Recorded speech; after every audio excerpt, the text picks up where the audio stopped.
Welcome to a day in the life of Ran Magneto. आज आमच्या फिल्माचे second show आमच्या होम ग्राउंडार किरांत आमचे चेडे परत तेल पुसून रेडी रोल्यात आणि लोंगा प्रायोजकांक मेमेंटोस रेडी. हांगासर हॉलांत चेरां मांडून जाली. Around 750 seats. LED screen ready जावन उरता. हांगा आमचो एकलो आर्टिस्ट आयलो. पावस आल्ल्यान रेनकोट घालून जादू बरें दिसता. जादू करनातल्या प्रो इको जायनातल्या बरी ब्रायन जण लोक तें करनता जळ्या रोयनातल्या प्रो.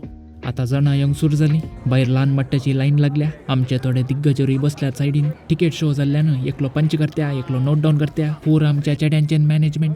आणि आता हॉल भरले आणि stage program start. MC by Wilfred Monis. आता आमचे विकार बाप. कन्नड, इंग्लिश, हिंदी तसल्या भासांनी असले तुझे व्हिडिओज ट्रान्सलेट जावन वचून दित आणि सगळ्या हरक्या संवसाराच्या सिनेमा प्रेमीक ते मेळोवन दित म्हणून आशेव न्हू. जशी चार्ली चॅप्लिन व्हडलो कोट्याधिपती जालो, संवसारभर प्रख्यात जालो, तशेंच आमचो रायन एक दीस जावन पावों दी म्हणून सांगून आशेव न्हू. पुरो ल्हान एपिसोडा सांगता तितल्यार काणी थँक फॉर वॉचिंग. देव बरें करूं.